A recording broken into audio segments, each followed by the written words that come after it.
My daughter Susan came to my house one day with a blue folder, an organized blue folder full of papers.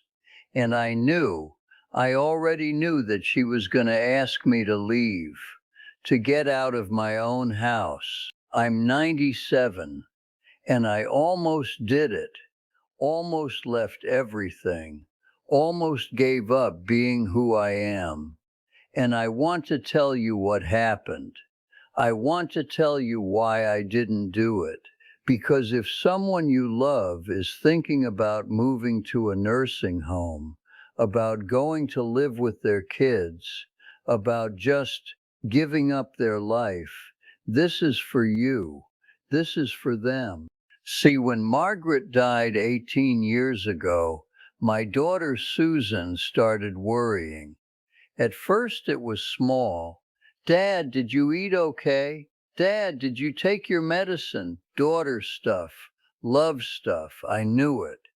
But little by little, the worry got bigger. It became an obsession. She started talking to her sister Maggie. They started making plans behind my back. And one Saturday, Susan showed up with that blue folder. She sat down in my living room, right where I was sitting, and she opened that folder like she was opening a case file, because that's what it was, a file about my life, about how to live it, about the options I had. Option 1, live with her and her husband, help, security, family. Option 2, have someone come to my house every day, a professional caregiver for everything. Option 3, an assisted living facility, a place for people like me, safe, monitored, scheduled, every minute of your life scheduled. She was scared. She saw an old man living alone. She saw her father getting older. She saw danger everywhere. She saw a problem to fix. And you have to understand, she was doing it out of love. Everything was done out of love.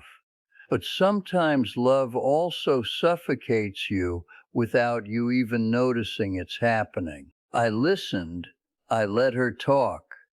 Because that's what a father does when his daughter is scared.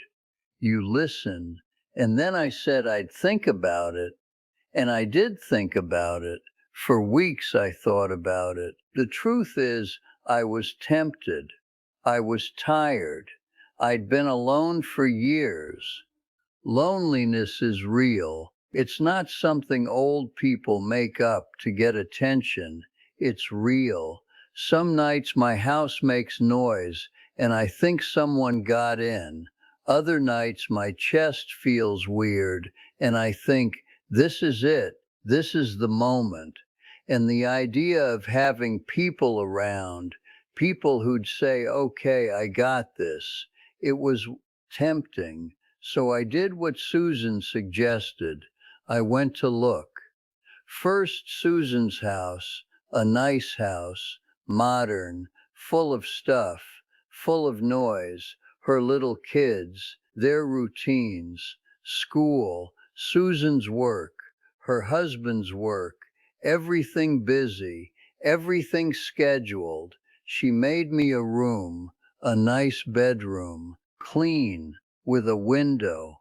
And I imagined living there, waking up at a time that's not mine, eating breakfast when they eat breakfast, not when I want to eat breakfast, waiting for someone to take me to the bathroom. Waiting. Waiting is what old people do in their children's houses. Waiting to get taken somewhere. Waiting for them to finish their stuff. Waiting for them to have a moment. Waiting to not be in the way. I watched Susan moving around her own house around me. I watched her husband not know what to say to me after 10 minutes.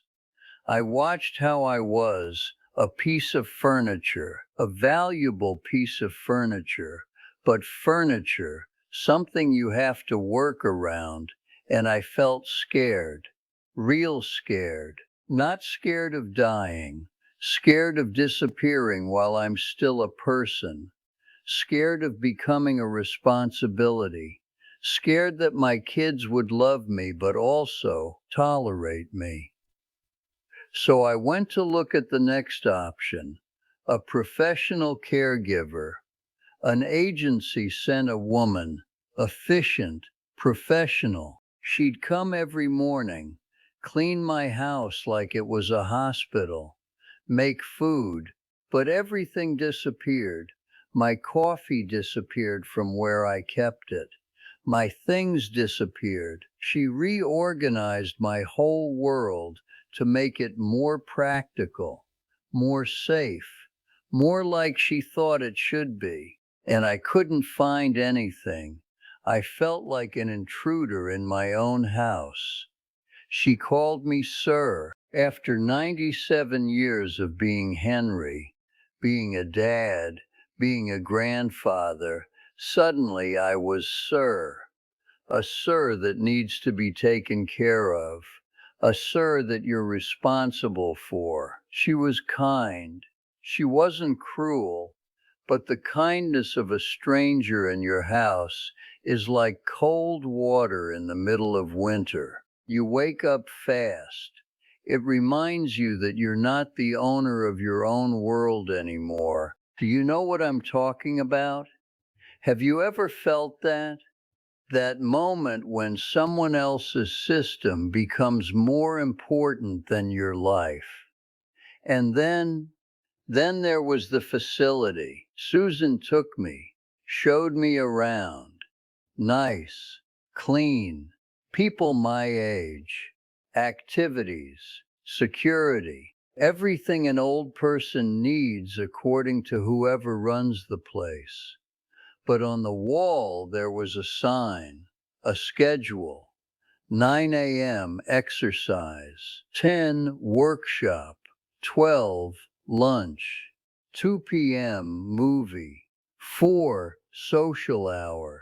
I looked at that sign and I thought about 60 years in the factory, 60 years of someone telling me when to start and when to stop. And I thought, no. No way, never again, not because the facility was bad.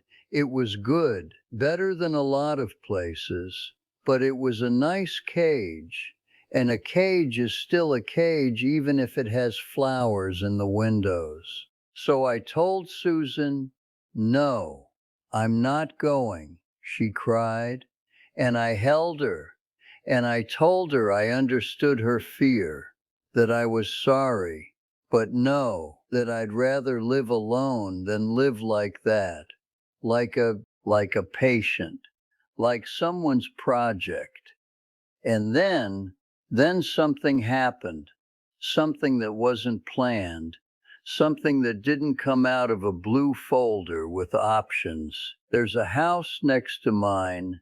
It was empty for 2 years. Then a family moved in, a young woman, early 30s, 2 kids, a little boy, an older girl. They were loud, happy. The woman looked tired, the kind of tired that comes from being alone with 2 kids with no help. One morning I needed something from the store. I walked by her house.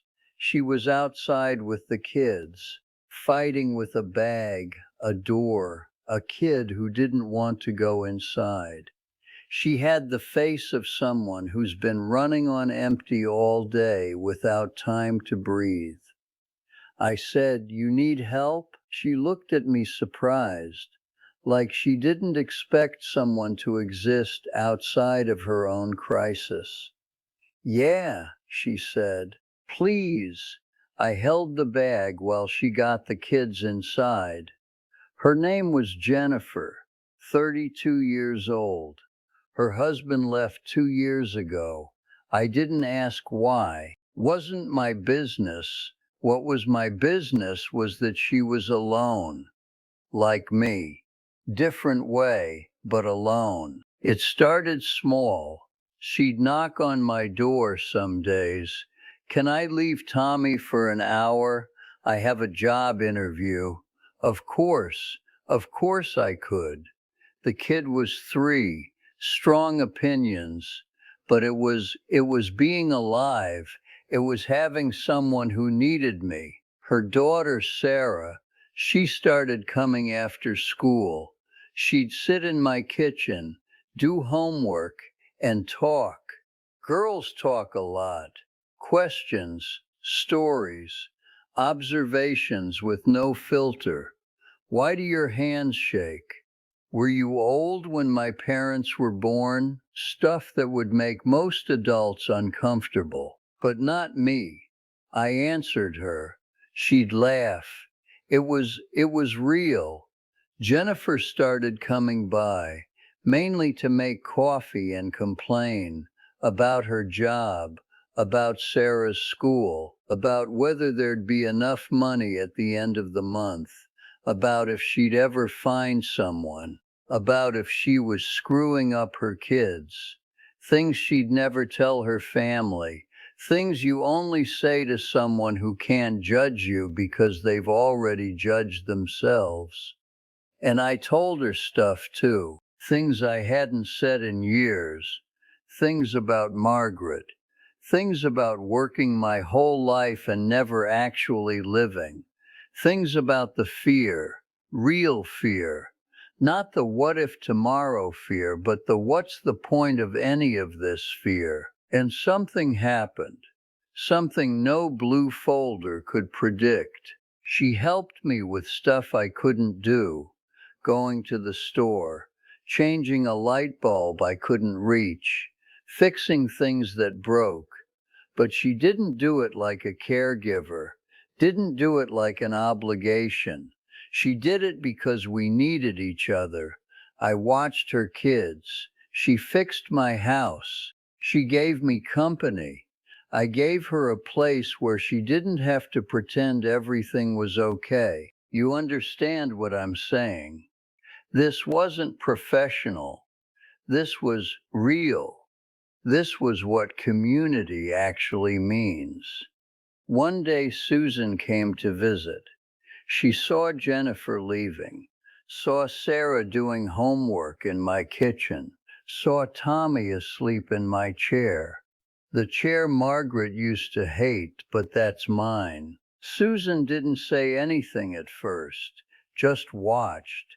Then she asked me, "Who are they?" And I told her about Jennifer, about Sarah, about how they'd shown up without being an option, without being professionals, without being family, just being necessary, being neighbors in the old sense, in the sense that actually means something.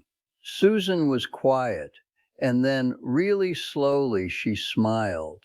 A different smile, not relief at having solved my problem, but understanding, realizing that her father was still her father, that I still had control, that I was still a person, not a project, and that mattered more than any clean facility, more than any efficient caregiver, more than any blue folder with options. What saved me wasn't money, wasn't professionals, wasn't an institution. It was mutual need. It was someone knocking on my door one day and me opening it and discovering we could help each other.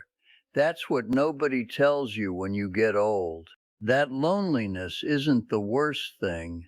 The worst thing is being seen as a problem to solve, as a responsibility, as someone who needs to be taken care of professionally. The worst thing is losing the right to decide, losing the right to your own life.